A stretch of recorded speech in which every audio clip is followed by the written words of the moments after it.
వనిత ఉదయాన్నే నిద్రలేచి అందంగా ముస్తాబయ్యి ఇంటి పనులన్నీ ముగించుకొని తన భర్త కోసం కాఫీ ప్రిపేర్ చేసి నిద్రపోతున్న తన భర్తని లేపేద్దామా వద్దా, ఇంకాసేపు నిద్రపోనిద్దామా అని తికమకలో ఉండి అలాగే నిల్చుండిపోయింది.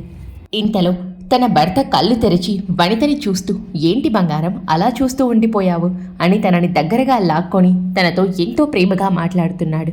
ఇక వనిత ఆనందం మాటల్లో చెప్పలేనిది.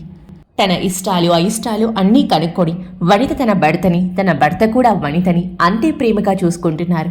వనితని బయట తిప్పడం, తనకి కావలసినవన్నీ కొనిపెట్టడం, తను ఏ వంట చేసినా తన భర్త చాలా పొగిడేయడం, వాళ్ళిద్దరికీ ఒక చక్కని అందమైన అబ్బాయి పుట్టడం, నా జీవితం ఎంతో హాయిగా గడుస్తుంది. ఇంతకంటే నా జీవితానికి ఇంకేం కావాలి? నేను చిన్నప్పటి నుండి పడ్డ కష్టాలు అన్నిటికీ నా భర్త ప్రేమ ముందు అన్నీ మర్చిపోయాను. ఎంత చక్కని భర్తని ఇచ్చినందుకు ఆ దేవుడికి నేను చాలా కృతజ్ఞతలు చెప్పుకోవాలి అని మనసులో అనుకుంటుంది. ఇంతలో ఎవరో గట్టిగా అరుస్తున్నారు. ఆ అరుపులు వింటుంటే గుండెల్లో భయం వేస్తుంది. ఆ అరుపుల శబ్దాలకు వనిత ఒక్కసారిగా కళ్ళు తెరిచి చూసింది. ఇప్పటిదాకా ఇదంతా తను కన్న కళ. కాసేపు వనితకి ఏమీ అర్థం కాలేదు. తను నిజ జీవితంలో ఉందా, స్వప్నంలో ఉందా అని. ఏమిటి ఇదంతా నా భ్రమ అని చాలా భయపడిపోయింది. ఇంతలో మళ్ళీ గట్టిగా అరుస్తున్న శబ్దాలు.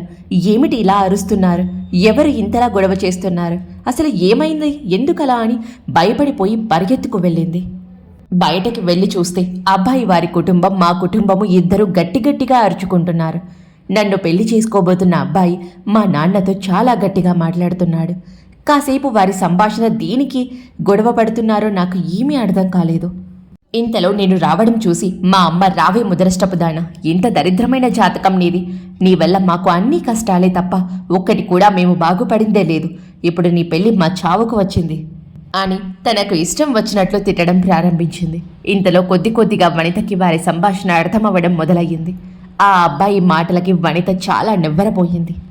అతను అంటున్న మాటలకి నవ్వాలో ఏడవాలో, నా తలరాత ఇంతే అని బాధపడాలో, నేనే అతిగా ఆశలు పెట్టుకున్నానని నన్ను నేనే నిందించుకోవాలో, నేను కన్న కలలన్నీ నాశనమయ్యాయని పడి ఏడవాలో ఏమీ అర్థం కాలేదు. ఇంతకీ అక్కడ ఏం జరిగిందో మీకు చెప్పనే లేదు కదా. నన్ను పెళ్లి చేసుకోబోతున్న అబ్బాయి మా నాన్నతో గొడవ పడ్డానికి కారణం కట్నం ఇవ్వలేదని, బంగారం పెట్టమని, ఇంకేమైనా ఆస్తులు ఇవ్వమని కాదండి. నా చెల్లి స్వప్ననిచ్చి అతనికి పెళ్లి చేయమని. నిజానికి అతనికి నచ్చింది నా చెల్లి స్వప్నయ్యేనట.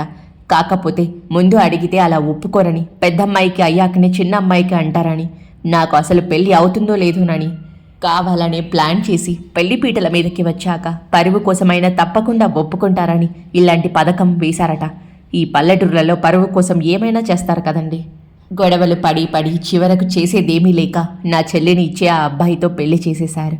నేను కన్న కలలు, ఊహలు, ఆ స్థానంలో నా చెల్లెలు జీర్ణించుకోవడానికి నా మనసు ఏమాత్రం అంగీకరించడం లేదు. ఇక నాకు అక్కడ ఒక్క క్షణం కూడా ఉండాలనిపించలేదు.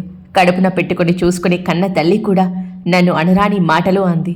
అందులో నా తప్పు ఏమాత్రం లేకపోయినా ఇక నేను మా ఇంట్లో నుంచి వెళ్ళిపోయాను. నా ఈ జీవితంలో తర్వాత వారి ముఖం నేను ఎప్పుడూ చూడలేదు. అక్కడి నుండి వచ్చేశాను. తర్వాత ఒక చిన్న వ్యాపారాన్ని మొదలుపెట్టి నాకంటూ ఒక గుర్తింపు తెచ్చుకున్నాను. పెళ్లి చేసుకోకుండా ఒక పాపని దత్తత తీసుకొని తనకి అన్ని విద్యలు నేర్పించి జీవితంలో ధైర్యంగా ఎలా పోరాడాలి, ఎలా ఉండాలి, ఎలా ఎదుర్కోవాలి అని నాకు ఉదాహరణగా పెంచుతున్నాను.